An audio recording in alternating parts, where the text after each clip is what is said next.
ہے کہ اس کے اندر بسم اللہ الرحمن الرحیم اندر اتر کے جذب ہو گئی، اس میں نور پیدا ہو رہا ہے۔ اسی دل کے بارے میں رب تعالیٰ نے کہا کہ انسان کے جسم میں جو چھوٹا سا لوتھڑا رکھا ہے، اگر وہ سدھر جائے تو انسان سدھر جاتا ہے۔ یہ دل ہی کا ذکر ہے۔ اسی دل کے اندر وحشت بھی ہے اور حقیقت بھی ہے، وہاں نور بھی ہے اور وہاں ظلمت بھی ہے۔ وہاں جو خون ہوتا ہے دل کے اندر جمع، وہ سیاہی مائل ہوتا ہے، سرخ کبھی نہیں ہوگا۔ ہاں، جس بلڈ کو دل پمپ آؤٹ کرتا ہے وہ سرخ ہو چکا ہوتا ہے۔ اس کی وجہ یہ ہے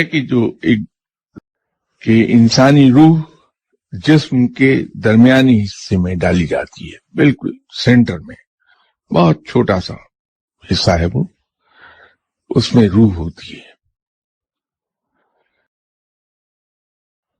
وہاں جمال بھی ہے اور جلال بھی ہے، وہاں نفس بھی ہے اور عقل بھی ہے۔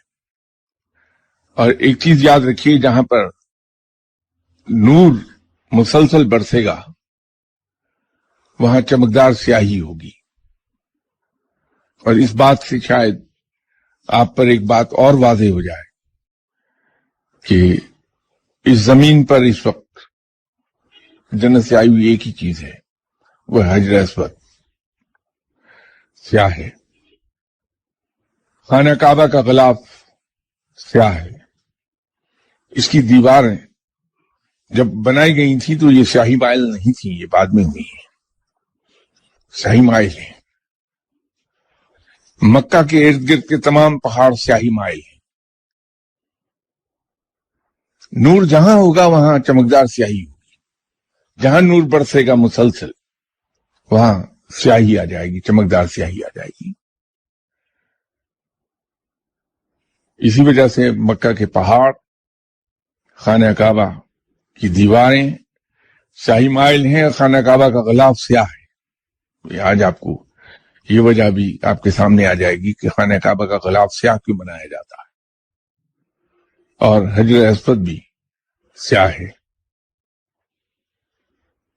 اس کے برعکس مدینہ منورہ اگر آپ چل جائیں، حضرات گئے ہیں تو آپ نے دیکھا ہوگا کہ وہاں ایک عجیب سی روشنی پھیلی رہتی ہے، ہر چیز بہت روشن روشن دکھائی دیتی ہے، اس لیے کہ نور تو برستا ہے آپ صلی اللہ علیہ وسلم پہ، مجسمے نور ہیں۔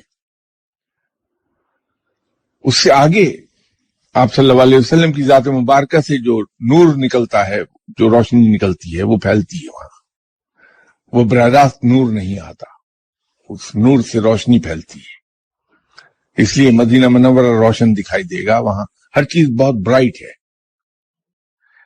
مکہ میں اور مدینہ منورہ میں یہ فرق دکھائی دیتا ہے، بہت نوٹیسبل فرق ہے وہ فرق، کہ مدینہ منورہ میں ٹھنڈک بھی ہے اور ایک عجیب برائٹنس ہے، اس میں چمک ہے، لیکن مکہ میں ایسا نہیں ہے۔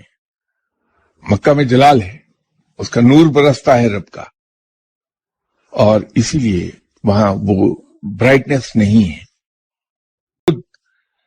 عرش معلی، اس پر جو نور کا سمندر ہے، بحر مروارید جسے کہتے ہیں، عرش معلی پر اس کی لہریں جب اٹھتی ہیں تو وہ سیاہی مائل ہوتی ہیں، اور عرش معلی کا وہ حصہ جہاں ورچوئل نشست گنی جاتی ہے رب تعالیٰ کی، وہاں بھی چمکدار سیاہی ہے، وہ نور ہے رب کا، مسلسل وہاں موجود ہے، اس لیے وہاں چمکدار سیاہی ہو گئی۔ جبکہ اللہ کی تجلی، اس کا رنگ دودھیا وائٹ ہے، ملکی وائٹ، بہت برائٹ وائٹ ہے، بالکل جس کو جیسے ٹیوب لائٹ کی روشنی جب نکل رہی ہوتی ہے ٹیوب لائٹ سے، بالکل ویسی وہ روشن ہے اور ملکی وائٹ ہے۔ لیکن اس نور کا اثر یہ ہے کہ اس کی شدت سے سیاہی آتی، جیسے جتنا گہرا سمندر ہوگا وہ آپ کو نیلا نہیں دکھائی دے گا، بلکہ سیاہی مائل ہو جائے گا۔